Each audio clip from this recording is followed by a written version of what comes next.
Well, I'm trying a little new thing here. I've never done this before, but I have a feeling it'll work just fine. You're probably wondering what's taken me so long. What has taken me so long? Well, I can tell you that it's one of those things where you have to fit into the eternal continuum of the timeline. Why is that so? Because I've been seeing uh, my place in the timeline presented to me on a daily basis for years now. For a while, I was confronted constantly with the apparition of Caligastia coming towards me, even if I was walking in the middle of the day. He was always traveling in a parallel fashion to me, dressed completely in black with a black umbrella over his face. No matter what time of the day or night, or whether it was raining or sunny, I could go outside in the middle of the night at 2:33 a.m. and he would be traveling parallel to me. If I was on one side of the street, he was on the other. And he always had a black umbrella covering his face and was dressed in black. This happened over and over again for at least a year and 3 months. And I kept thinking to myself, okay, so he is in a placeholder, though he might have been sent to his destiny. His apparition is in the timeline, and there's a certain place where I have to step in. And I started realizing that it was getting closer and closer and closer because I heard from Holdant. We had a long conversation. And then one evening when I was getting ready for my new roommate to move in, I saw Caligastia standing directly outside my window in the nighttime, dressed in black with a black umbrella over his face, staring up at my figure in the window on the second floor while I was looking at him. And I thought to myself, this must be the time when he is removing himself, or they're removing him from the time continuum.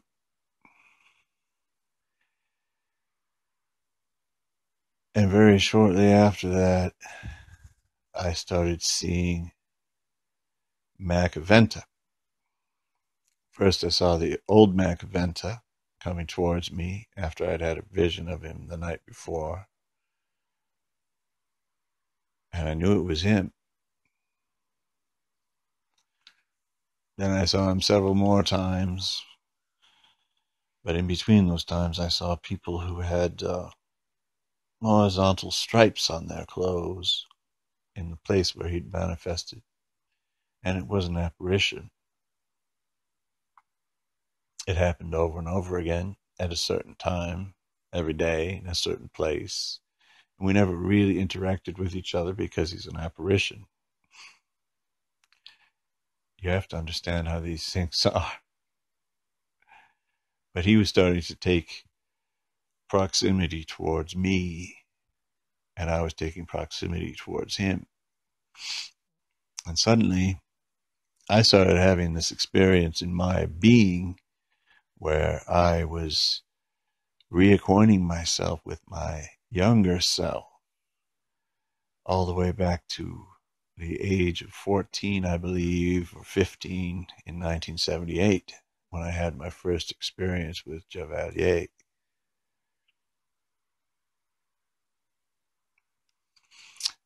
in 1978, it was a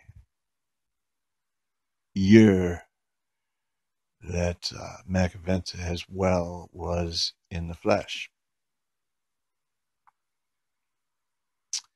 I won't go into the details of that, but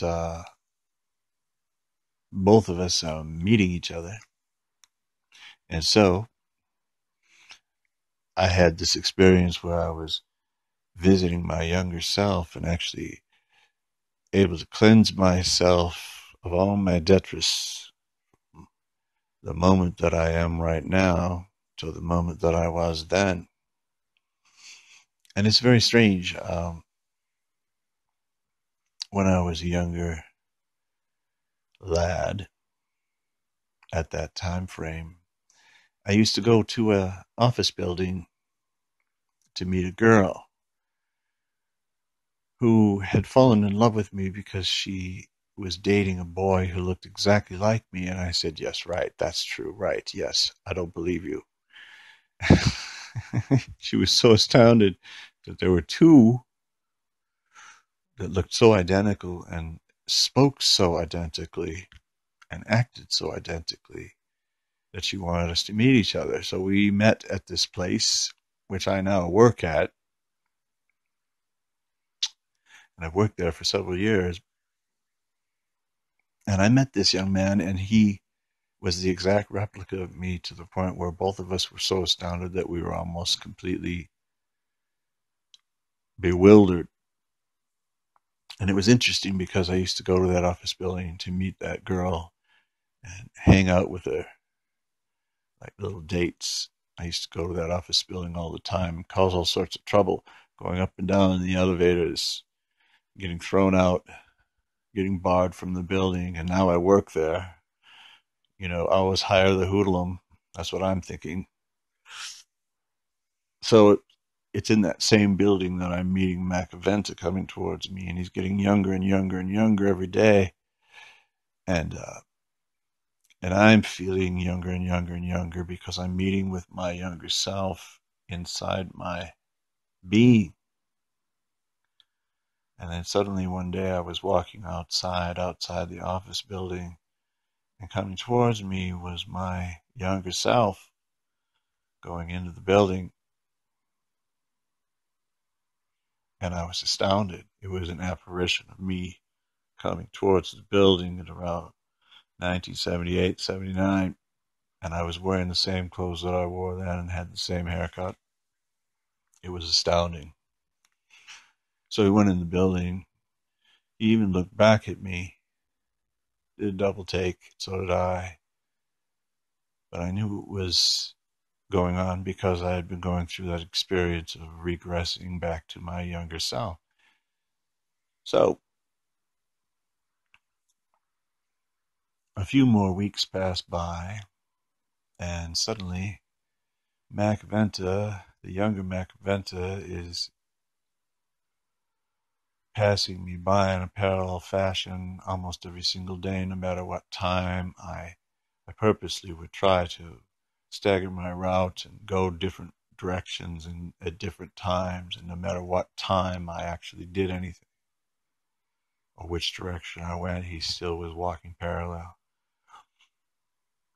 So finally, I one day was walking in my office building, and I saw him walking towards me, and I followed him. And he walked directly into the lobby of my office building and went up the elevator. Now, this is significant because that was exactly what I was doing back then at that time when I was younger, my younger self. I used to ride up and down the elevator and annoy quite a few bit of people. But why was he going up to the elevator? Let's back up now.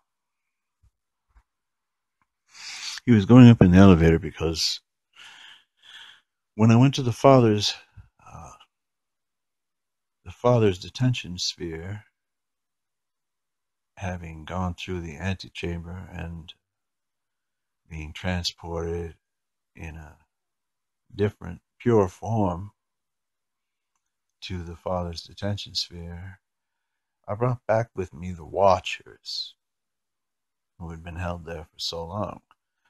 And I also brought back several other reformed beings that had decided that they wanted to acknowledge me. So I brought the Watchers up to my office tower, and I put them in my office tower, and I told them to watch and wait for their Lord's return.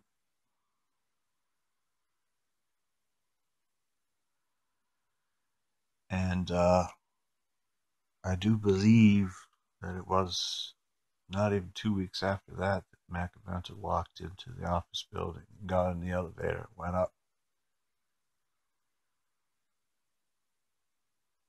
So what I'm getting to is Machiventa has gone into the Mesotova. I used to call it the Mesotova, which is the middle god, the mesosphere. It's the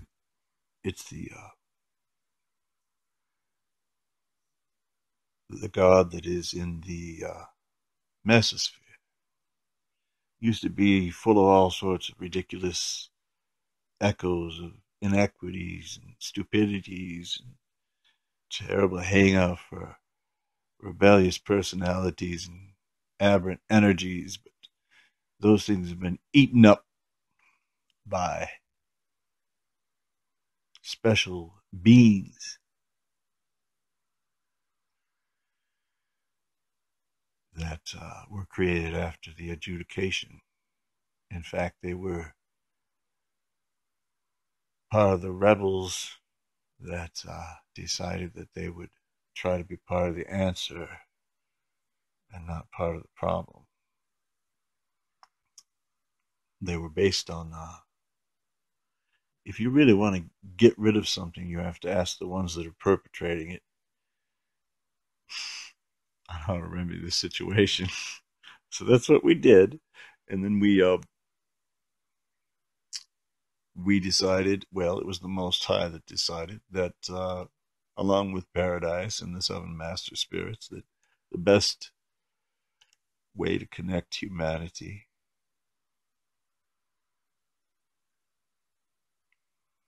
to God is to use middle God, which is the Mesotova. I call it the Mesotova. It's the middle good God. And these are certified midwayers. These are special beings that were created to connect certain ethnicities and religions into the greater oneness of the sovereign God and the eternal God in paradise. So Machiventa was going into the middle God, and I'm here on earth. So it was a little upsetting for me after the first day or so. I kind of felt it was a wonderful thing, but at the same time, I wish he would have stopped to say hello. That's okay, because he's doing a fine job. So Machiventa is in the ether while I am here on earth. And that's the way it works. One of us is in ether and one of us is in flesh. So it works that way. It keeps everything in balance, and it makes it possible for everyone to thrive the way that they should. All right. So anyway, this is what has been holding me up, trying to find the perfect time to come, the perfect time to step in. And now I've got a good thing that has happened. I was called to Stelvington and I was given a title of honor, and that title of honor is a personalized paradise servitor, and his name is Betsu. Well, Bitsu is in my paradise speak. It's a pet name for the Son of Righteousness.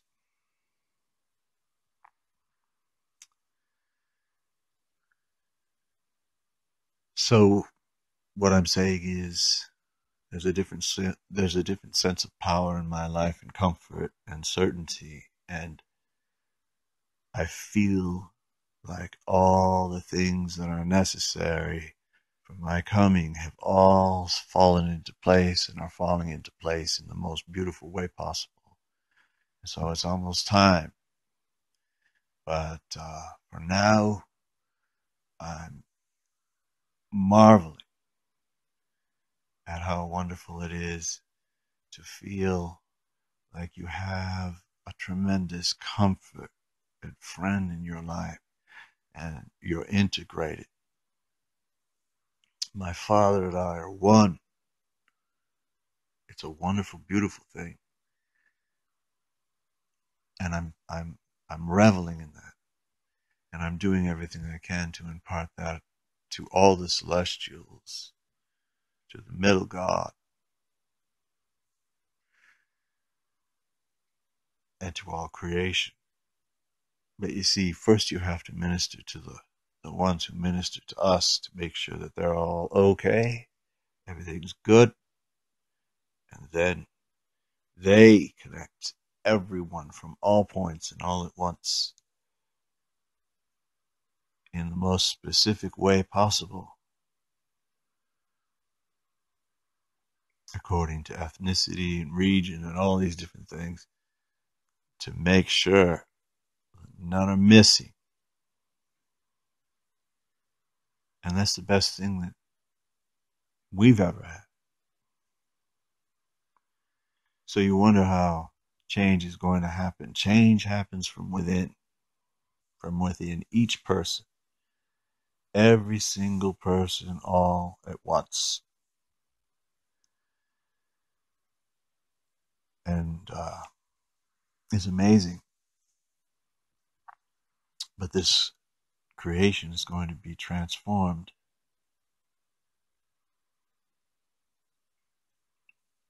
And we're going to be incorporated into the Supreme very shortly. I think that's about it for today.